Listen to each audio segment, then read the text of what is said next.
Hey everybody, welcome back to Firefield Junction, welcome back to another review for you. As we can see today, look what we've got. It's finally here, it's been a long time coming. The brand new double gauge Class 50 by Accurascales. It's certainly been a long time coming with these. And as I suppose probably with pretty much almost every model, especially their logos that Accurascales release. Always a lot of hype around these when one of them gets close to being released. And certainly the hype is even more when they finally come out. And this is certainly no exception. Ever since Accurascales announced these, definitely I would say probably one of the top products, top logos that people have been looking forward to. Loads and loads of hype around them, and they're finally here. If you do want to get one of these, as far as I know, last time I checked, they have all fully sold out at Accurascales now. But you might still be able to get them, maybe from the retailers that are stocking them. Hopefully some of them will have some left over if you look around, but they're certainly not going to last very long, I'm pretty sure. As is normally the case with most of Accurascales logos, they don't tend to hang around in the shops very long. If they don't sell out straight away on pre-orders, especially when they come out, yeah, they don't really last very long. So if you do want one of these and you haven't pre-ordered one, you want to get one, I would recommend being very quick if you can. Have a look around at some of the various retailers. If they are currently saying sold out, maybe just check to see if they're going to get have any sort of additional stock left over, and try and be as quick as you can, because yeah, I'm pretty sure these aren't going to last very long. In terms of liveries that Accurascales have done for these, a nice little range as usual. Obviously starting with your sort of normal sort of BR blues and BR large logos, right up to sort of modern liveries. So you've got your Hanson Hall, which is what we've got here. Other liveries such as Network Southeast, etc, etc. There's a few sort of special ones as well, like you've got 5149 and 50007 in their special liveries. A nice little range of 50s available if you do want one, and I'm sure we'll see more from Accurascales in the future. Price wise for these, the DCC ready versions are £189.98, and if you want the DCC ready versions, which again is what we've got here, then the price for those is £299.99. So obviously not cheap logos, not by any means, certainly a bit more expensive than what Accurascales have charged in the past. However, as far as I know, these do have a few more features, such as working fans and stuff like that, compared to some of their previous releases. So we should get, and I suppose these are a bit bigger as well compared to some of their other logos, apart from the Delta, I suppose. But yeah, value for money wise, we should still get, for the most part, what we paid for here anyway. Obviously a very big logo, the Class 50, probably definitely on the bigger side of diesel logos, and that's certainly I suppose partially illustrated by the size of the box as usual, because, well, I'm saying that Accurascales boxes are always quite big, but a very noticeable thing as well is the weight. This box is incredibly heavy. Yeah, it weighs an absolute ton. I don't know if it's heavier than maybe some of other Accurascales other logos. I know their Deltic is probably the heaviest one they've done so far. Whether this is going to be heavier or not, I don't know. But yeah, weight-wise, at the moment, yeah, very high impressions. Definitely feels like it's going to be a very heavy logo. Now, if we look at the end of the box, we can see exactly which one we've got here. So there we are, we can see. So we've got BR Class 50 locomotive. This one is 50008 Thunderer in the Hanson Hall / Rail Adventure livery.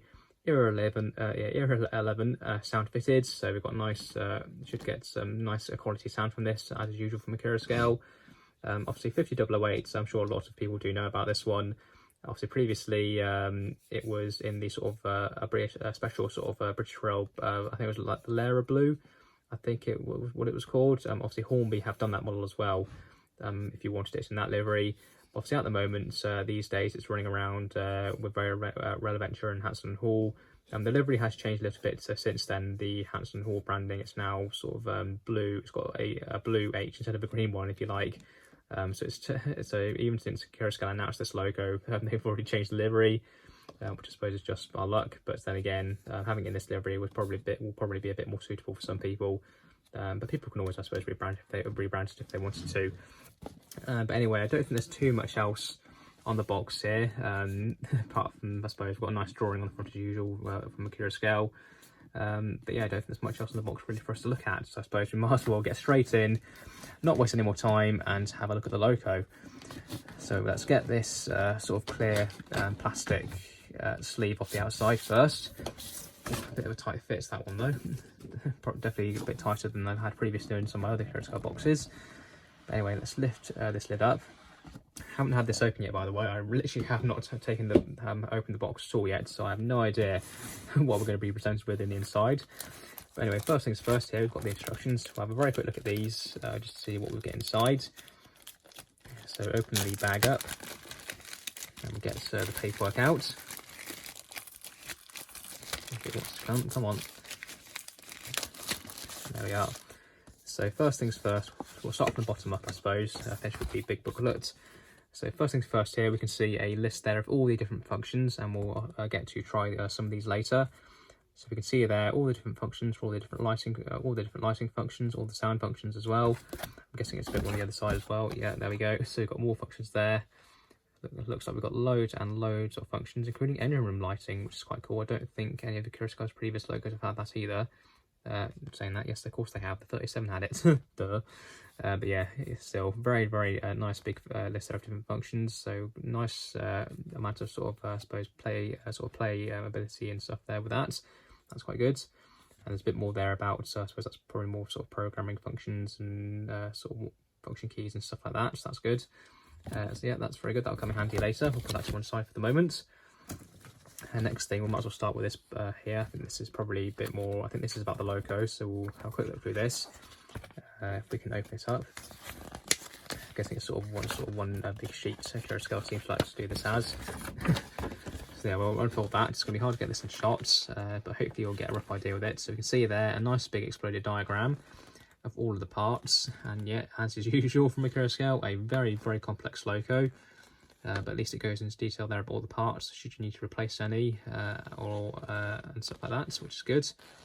I don't think there's too much more on this side though. It's just some sort of more general sort of stuff there. There's a list bits here on the side, I think, about the sort of DCC and the blanking place and stuff. So we'll try and have a quick look at that if we can. So first thing it talks about there is the scale wheels. So if you wanted to, you can buy from Accurascale EM or P4 gauge wheels for these locos, should you want to change them over to run them obviously on your EM or P4 gauge layout. A bit there about decode access, so it talks about, I think these have got the usual sort of magnetic hatch on the roof, so you don't need to take off the body to get access to the decoder sockets, which is good. And then there's a bit more there about the blanking plate, and I think that's about a bit more about sort of different functions that you can operate on DC and stuff like that. So looking at it, that's fair enough. And then there's a bit there about buffer beam detail, which we'll have a look at more at in a minute when we open the locos box up further. So that, yeah, that's all there. Shows all the different details that you can fit to the buffer beams if you want to, and I'm sure there'll be a lot of them as usual from Accurascale. That's fair enough. Quick flip over to the other side, and we can flip it around this way now, I think. There we go. So this is more the general stuff. So we've got lubrication, so it talks about where to lubricate the loco, all the different areas that need lubricating. Oops, sorry about that. So axle bearings, motor armature, worm gear, gear tower, that's fair enough. There's a bit there about the body removal, so it's just clipped on, I believe, which is fair enough. You shouldn't really need to remove the body, but obviously if you want to, I suppose, let's say like fit crew or stuff like that, or for maintenance, then at least you know how to. General care, acknowledgements, warranty. That talks about the driver fitting there. The drivers you can order from Accurascale as well if you want to buy them, which is good. I know a lot of people do that. Yeah, to be fair, the figures that they do supply are very well painted and stuff, which is quite nice. So you can do that if you want to. I've got a nice photo there, obviously, of the real thing. Obviously, looks absolutely ace. Very, very nice. Better about unpacking, so obviously take care when removing the products from the protective packaging, which is fair enough because these are very well detailed models. Safe operation, intended use, checking the electrical connectivity, wheel cleaning. Yeah, that's fair enough. All the general stuff you need to know. That's good. And then I'm guessing this here will be a bit more sort of about the 50s in real life, and probably as the range that Accurascale have done. So again, when I have a quick look through this, I'm sure it'll go into absolutely every single inch of detail as Accurascale tend to in these booklets. So that's quite good. Again, we'll try and go through this as quickly as we can. So yeah, a bit there about the Class 50, so that's I suppose history on the locos. Yeah, even more history there, I think. And we can see here a bit about, so I'm guessing this will be a bit about the different locos they've done in this first batch. So we've got Neptune there, 50006 in the sort of original BR Blue condition, which is quite nice. Go to the next page, if we can get to it. Oh, come on. There we go, next page. I guess that is that a bit more about Neptune. No, that's 19. So I'm guessing a bit more about the locos. That's fair enough. And even more there. So yeah, as you can see, as usual from Accurascales, loads and loads of detail on these locos. Got another one in the range there, 51. Obviously it's 049, but this is when it was 149 in the general sector livery, when it was doing clay trains down south. That's quite nice. Yeah, even more there. So that, I think, got another one there. That's D400. And we've got even more photos there. Obviously that's 5008. So as you can see there, when it was in this sort of special Lara blue livery, that's quite very nice. Even more, yeah. so much detail in these booklets. They always go into absolutely every single bit of detail they can with these. It's very nice. Obviously, if you don't want to read through these properly, then obviously you can then feel free to. Obviously, I'm not going to do that because that will probably be quite boring. So you've got 008 there, which we've got. And yeah, loads and loads of details. Yeah, fair enough. Very good. Fair play to Accurascales. Definitely aren't going to miss anything there, I don't think, in those booklets, which is good. But anyway, finally, with the paperwork finally out of the way, we can lift the foam and we can get our first glance at the loco. So lift the foam up and 3, 2, 1. Oh, not quite. A little bit more to go. So I'm guessing, I'm trying to get that, and I can't get to it because it's inside the protective block of ice. That's fair enough. Let's try and lift this out. We'll try and be very careful. There we go. I'll put that to one side. And oh my god, yeah, she is heavy. very heavy. So let's slide this off if we can. It's a bit of a tight fit, to be fair. Very tight, actually. There we are. Now we should be able to get access to this. There we are. There, we can finally have a look. I'm guessing this will just be the usual sort of warnings that talks about the position of these switches underneath that roof panel, so you can set them correctly for whether you're using analog or DCC, or I think it's normally it's normally an ESU decoder, then a non-ESU decoder. Let's have a quick look at that. No, not on here. I guess that talks about controllers there on that one. Is the other one about the switches? I guess there we go. It is. So yeah, Accurascales always include these with their locos. Obviously, with the functionality they have with these models, just talks about where to have these switches set, so that when you're operating your loco, you can get the maximum functionality out of the loco when running it, depending, again, as we can see, for an ESU decoder, with a non-ESU decoder, or on analog. Whether this is actually correct though or not, I do doubt it a little bit, because they haven't been correct in the past. So whether this is correct, I'm not sure. Obviously, some of you will know, some of you might not. But yeah, whether this is correct or not, I'm not sure. But either way, it does provide a somewhat decent guide either way anyway. So that's fair enough. And where are those accessories? Are they underneath? Oh, yes, they are. Got a bit of sponge there. The protection of the loco. Try and get that back underneath if we can. There we are. And we'll have a quick look at the accessories. So first things first, we've got all of the buff beam details there. So we've got snow plows, various cables, chain link couplings, some steps as well. Yeah, loads and loads of details there, so that's good. So I'll definitely look at fixing those in the future at some point, obviously for the relevant ones. Then I'm guessing this here will be the nameplates. You can open the back of it. There we are. Oh, they're hiding.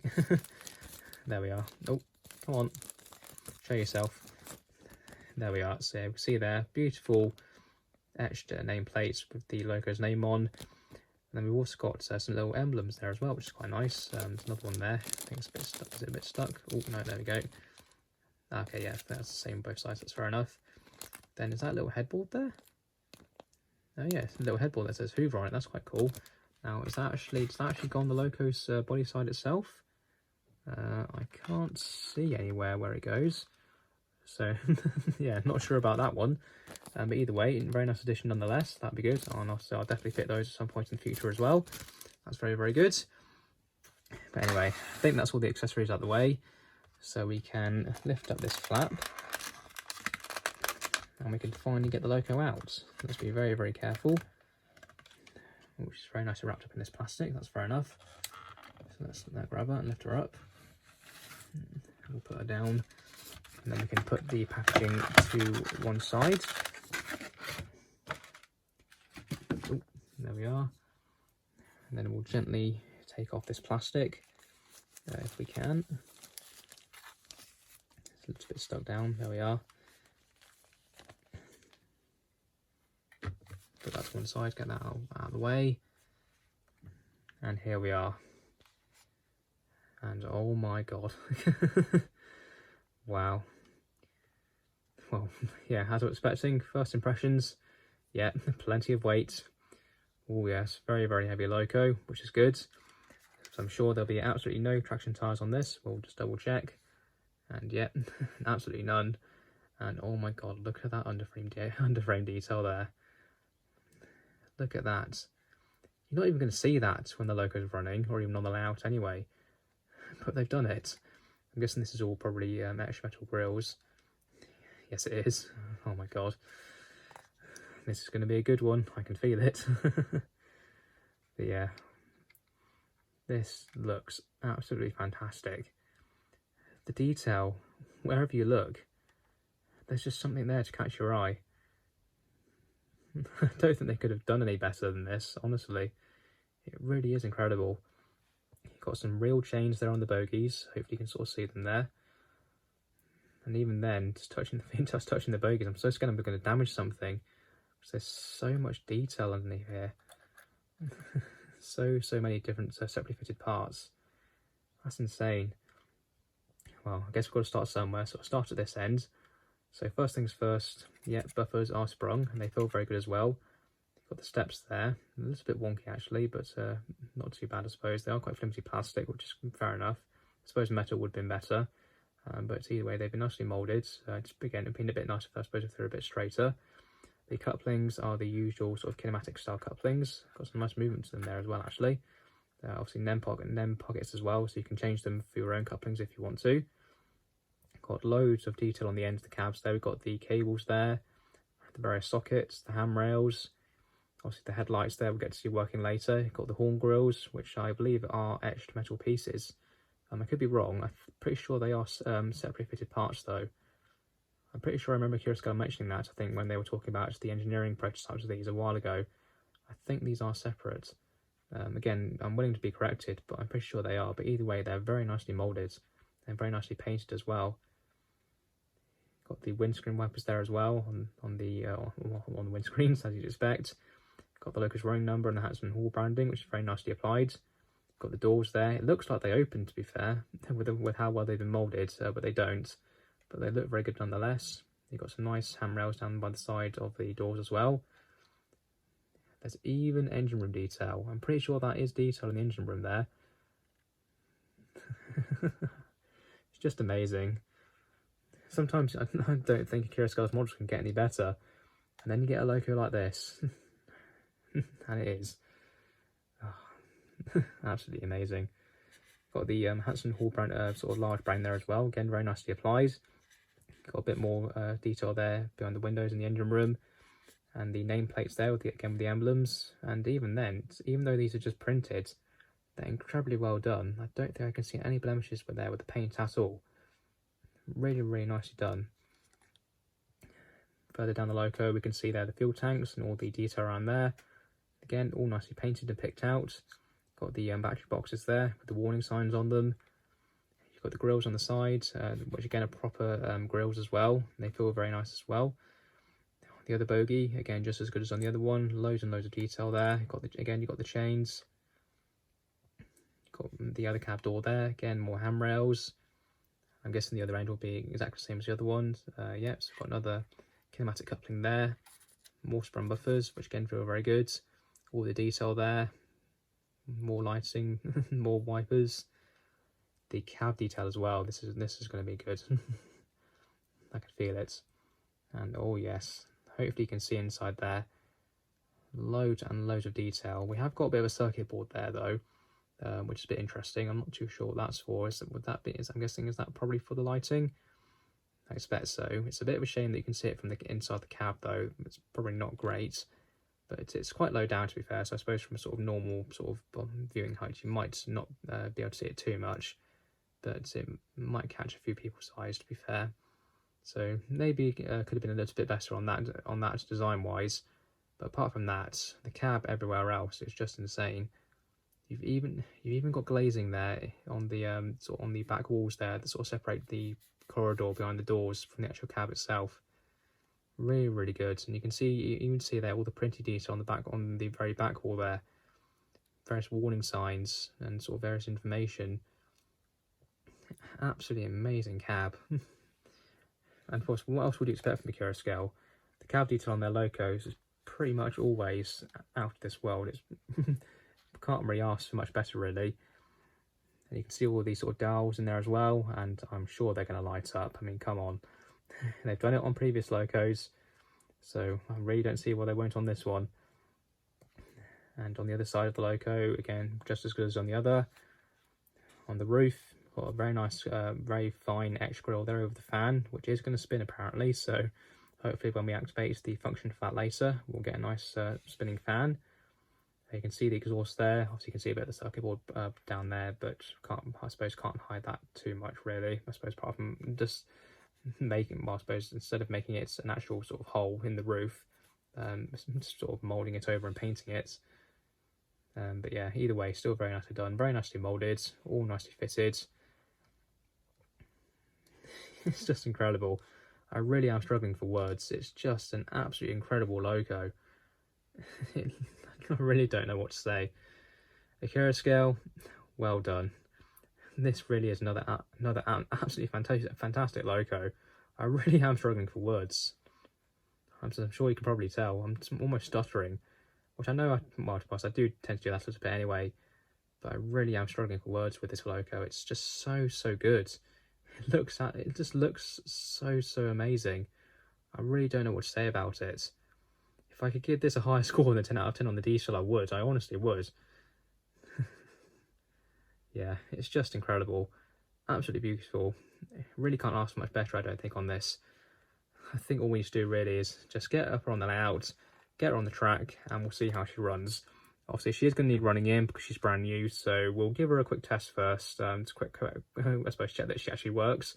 And we'll test some of those lighting functions and see what they're like. Then I think we'll run her in, and then once she's run in, we'll come back and we'll test the sounds. So yeah, we'll do that. We'll head to the layout now, give her a test, see what she's like first, and then we'll get her run in. Okay, so here we are up at the layout once again. So let's just grab the loco and we'll get her on. We'll be very careful not to damage any of those delicate details like those chains on the bogies. So let's get all those wheels on. Again, being very careful. I think that's all of them on actually. I think I did that pretty well. Yeah, they're all on, that's good. So we'll just move it back a little bit. So first things first, might as well give her a quick wiggle to check that she actually works. So yeah, we're on default number 3. So let's give her some power and see what happens. Not too sure which direction we're going in at the moment, but I guess we'll find out. We'll go backwards first, that's fair enough. And then we'll go around the corners to see how she handles those second radius actually.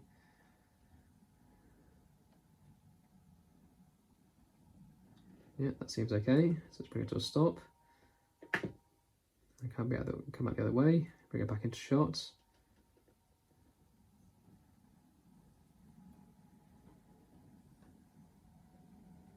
Yeah, that's brilliant, considering that's the first time she's ever ran. Really smooth there, no issues whatsoever, that's good. So I think what we'll do next, let's give a test of those lighting functions, I think. So let's just grab the function sheets and we'll have a quick go through all the lights. So function 0 is the usual sort of directional lighting, but not all of them though. It says that it's just the marker lights. So let's press function 0 and see what happens. I think they're on. Oh, there we go. Took a bit of a while there. So we can see there, if I move it back a little bit, so you can see the headlight on there.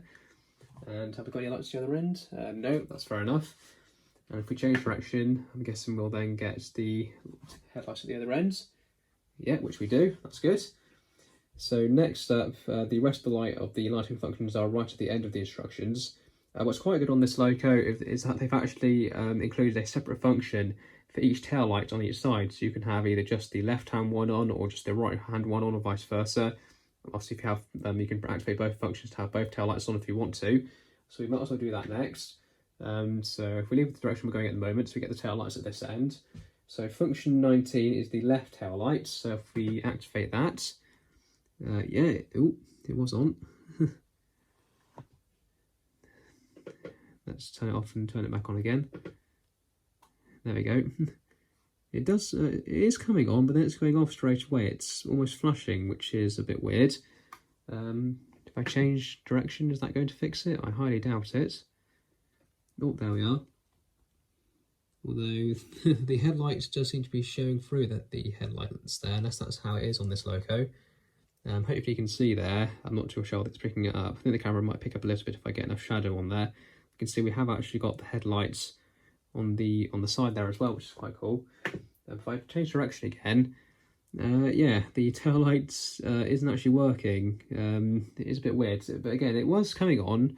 I'll see if I can try that again. If I get a bit of a shadow there, if I turn it on, hopefully you can see it does come on, and then it goes off again for some reason without me doing anything, which is a bit weird. So I'm not sure if there's just an issue with the lights or if there's an issue with how the decoder's set up. I'm not too sure. Is it working on the other end? Let's just fix direction again. We'll check the other end, see if it works. Can't quite see because the detail is in the way. Oh. No, nothing on the other end either, so that's a bit weird. So I'm not too sure what's going on there. Let's change direction again. We'll turn that off and let's do function 20, which is the right hand light, I believe. Where's it gone? Pretty sure it was. Oh no, function 23, sorry, is the other tail lights. That's a bit random. They haven't done them in order, which is a bit weird. But function 23 is the other tail lights. Let's try that. Ah, there we go. So that's both tail lights on there. So that's a bit weird. So I'm wondering if maybe they've made a bit of an error in setting up the decoders for these. I don't think the camera's picking up very well, but both tail lights are on there. So it almost seems like they have tried to set up a function to have the tail lights controlled separately, but especially on my example, it doesn't seem to be working how it should be. So at least the tail lights do work. That's good. That is good, but we haven't actually got the functionality there that the instructions say we do. So if I turn that function off again, okay, now the left one is just staying on for some reason. That's a bit weird. I have turned it off, I'm pretty sure. Yep. That tail light is very much supposed to be off, the one on this side, but it's not going off. Once I activate the function again, will it then do it? Yeah, there you go, activating function 19 turns it off. If I disable the function again, is it going to come back on? Yes, it is. Okay, that's a bit weird. So yeah, at the moment, tail light functionality, it's there, but it's not working very well. So yeah, that's not too great really. Anyway, let's try some of the other lighting functions whilst we can. So if I bring it back this way again, and we'll do function 20, which is the headlights. I'm guessing this will probably be the top ones. I'm guessing. No, that just turns them off. I see. Okay, I think that function is just so then you can disable the main high intensity headlights separately, because the other two small marker lights either side are still on. So I'm guessing potentially that's what that's for then. Unless if I turn the normal lights off, that then have it come back on again or not? No, okay, that just turns the rest of the lights off, that's fair enough. So let's turn that off. It does work, which I suppose is what you'd expect. Function 21 is the cab lights, so let's give that a go. Oh, there we go, yeah, a bit of delayed reaction there, but they are on. Let's check the other direction as well. Yeah, that's fine, that's good. Again, a bit of a delay in the decoder responding with some of these functions, but they are working, which is good. Let's do the next one. Function 22 is the desk lighting. This is a feature unique to the Accurascale loco, so let's give that a go. And has it come on? This is a bit of a difficult one to see. Yes, it has. Yeah, it's on. That's good. And let's flick direction, and yeah, it's come on in the other cab as well. That's good. Obviously, you can't see it very well, but I promise it is on. It is working, so that's good. And then last but not least, we have function 24, which is the engine room lighting. So let's turn that on and give that a go. Is it going to come on? So it could be a case of we're not going to see it on this side. It might be on the other side of the loco. So let's lift her up and let's spin around the other way.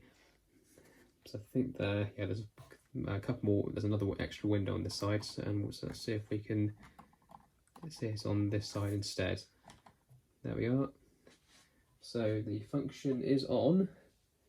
I'm not seeing... Oh no, wait, yes, they are on. The engine room lights are on, but they are very, very dim. Let's see if turning the normal lights on has an effect on that or not.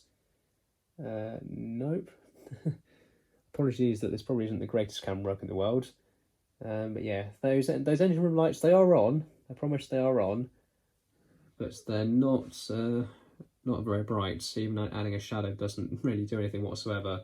So yeah, not great, I would say. Out of the box, the lighting, to be honest, as nice as it is, we've got a lot of functionality here. It's not working quite as good as I would expect it to be honest. So yeah, that's minor improvement, I would say, required there on that. But apart from the sort of couple of minor issues here and there, certainly not too bad. There's a nice amount of different lighting functions there. Most of them do work well. But yeah, certainly I think that engine room lighting maybe could be a bit brighter, and those slight issues there with those tail lights not quite working how the instructions said they should do. Yeah, not perfect, but yeah, again, could be worse. So I think what we'll do now is we'll get a run around the layout, we'll get a run in, and then we'll come back, we'll try the sounds, and then we'll see what she's really like. So let's get a 50% speed, half an hour in each direction, and get a run in. And it would help if I selected the right direction. There we are. And off she goes.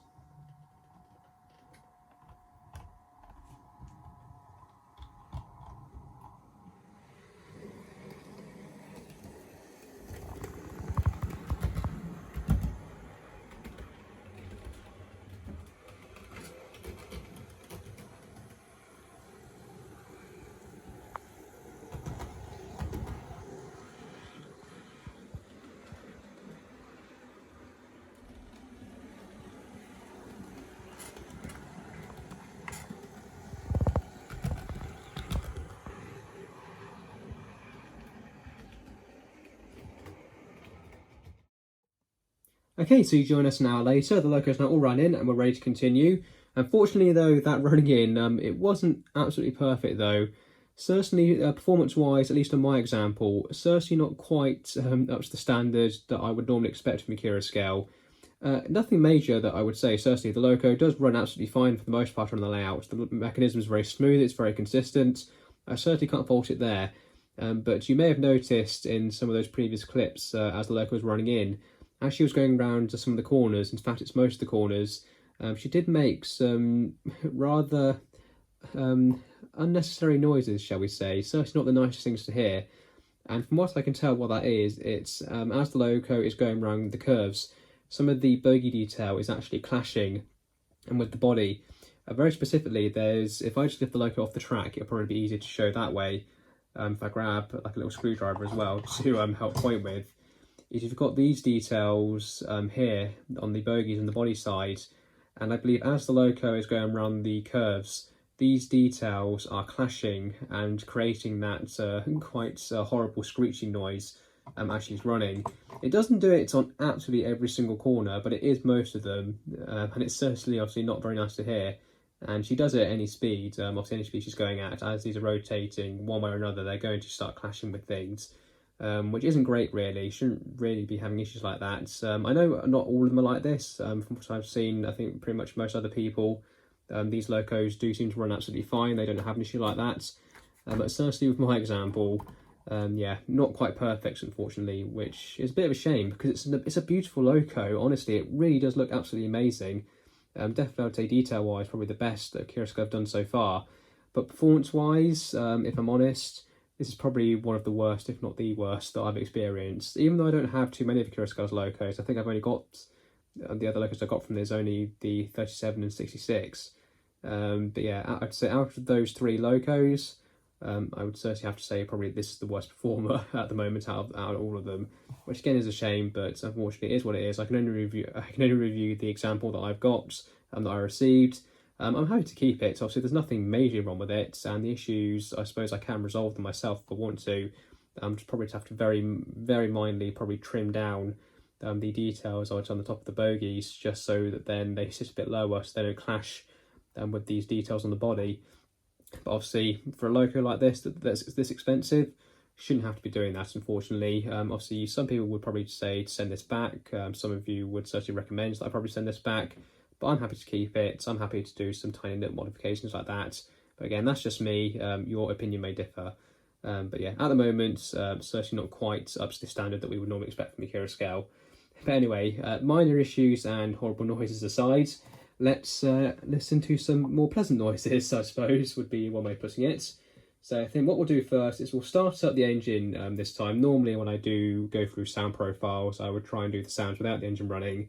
But on most profiles these days, well, I suppose even in general, you tend to have the engine running to listen to every single one. Not all of them, but some sounds do require you to have the engine running for you to actually listen to them. So we'll do that first. So let's press function 1 and let's see what happens.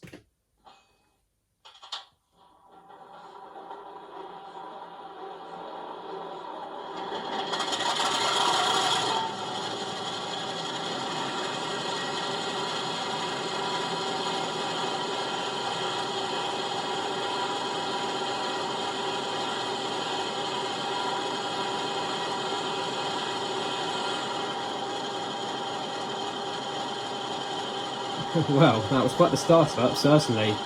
Yeah, first impressions, definitely not too bad. So very, very nice volume to it. Some very good bass as well. So yeah, at the moment, I can't fault this profile too much.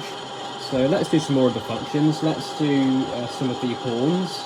So functions 3 and 4 are the high tone and low tone horns. Let's do those.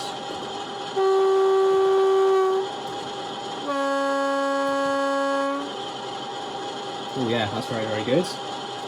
Function 5 is heavy train mode, and function 6 is light train mode, or light loco mode. So that will just affect how the loco actually performs. I think you'll probably get sort of faster or slower acceleration or deceleration off your stimulator, whether she's pulling a heavy load or not. Obviously sound-wise, that's not going to do much right now, so we'll leave that.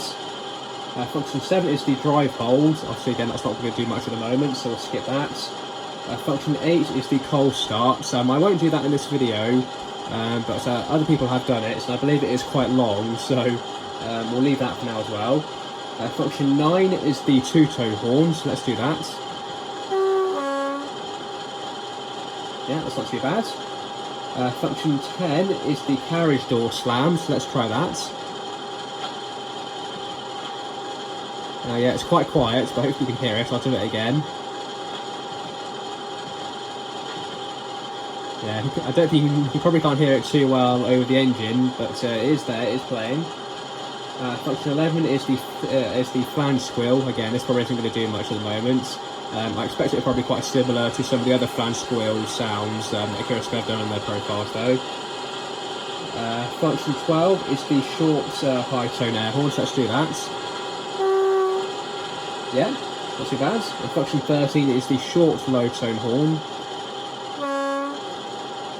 Yeah, again, just the job. Function 14 is the buffer up, so let's try that. Yeah, not too bad. So when you activate the function, you get the sound of the buffers, and when you disable the function, you get the sound of the coupling being engaged, so that's quite good. Function 15 is the rail joints. I think that's probably a function though that's probably more suited to when the loco is actually running, I'm guessing. So I don't think anything's happening at the moment whilst playing it. So we'll leave that. Function 16 is the guard whistle. Yeah, again does the job. Function 17, it says clean air plant hoover sound, which I'm guessing is probably going to be, hopefully, the working fan. So let's try that. I've activated it, but nothing's happening.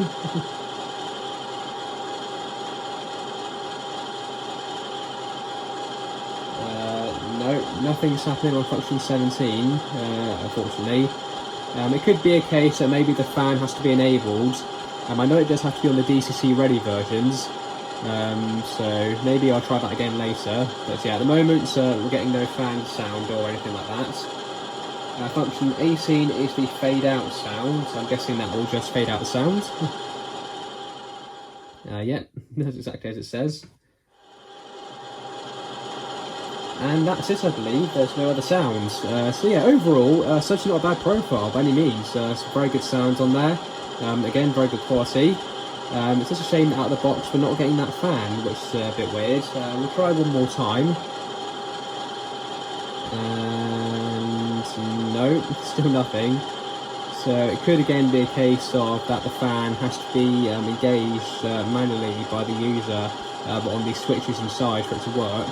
It's a bit weird. I know the fan does work because I've seen it working on other models. It's just a bit weird that on these versions it's not working out the box. But anyway, I think with that, let's get her running on the layout and see what she's like.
Well, I take back what I said earlier, because the fan is now working. So, that's a bit weird. It wasn't working on the function that I was expecting it to work on, but it's now working with her just running normally. So yeah, a bit weird, but it's working now, so that's the main thing. But yeah, this loco is just absolutely incredible. If I gloss over the tiny little niggles that I've got with it, or at least with my example, this loco really is the bee's knees. It really is just absolutely amazing. Incredible detail. Absolutely out of this world sound as well. This loco sounds absolutely incredible. If you want one of these 50s from the Accurascale, definitely get one. They're just amazing. I really don't know what to say. I suppose don't expect it to be absolutely perfect, because my example is a good example of that. It's not absolutely 100%. It does have a few tiny little problems here and there. So it's not absolutely top notch. It's not like it doesn't have anything wrong with it at all. It does have its little niggles. But as it is, it's just amazing. It really is amazing. This really does knock the socks off the Hornby one. The Hornby one has nothing on this, certainly. Absolutely superb. Really well done, Accurascale. Well done.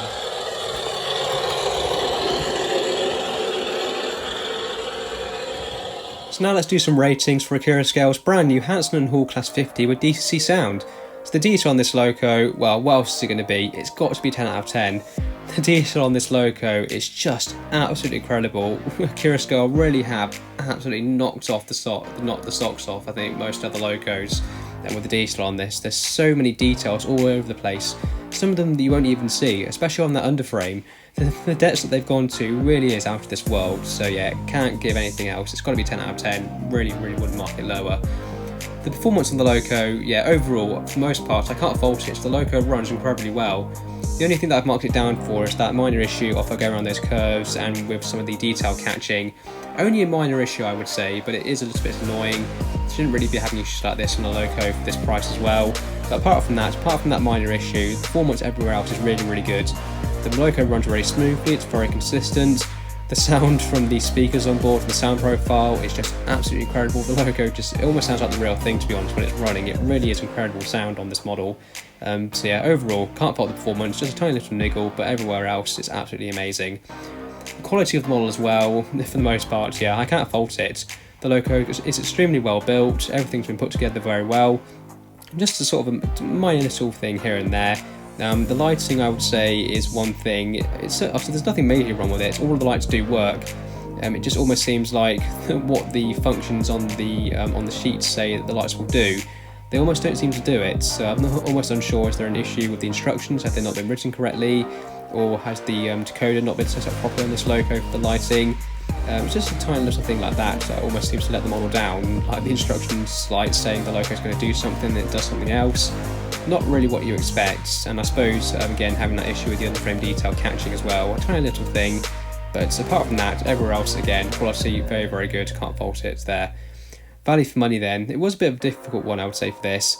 Obviously a logo like this, I would say for this price for what you get would normally be 10 out of 10, but with the minor issues that I've had with mine, I have had to mark it down ever so slightly. For a logo of this price that costs almost £300, shouldn't be having any issues at all with it. The logo should be absolutely spot on in every area, I would say, for it to get 10 out of 10.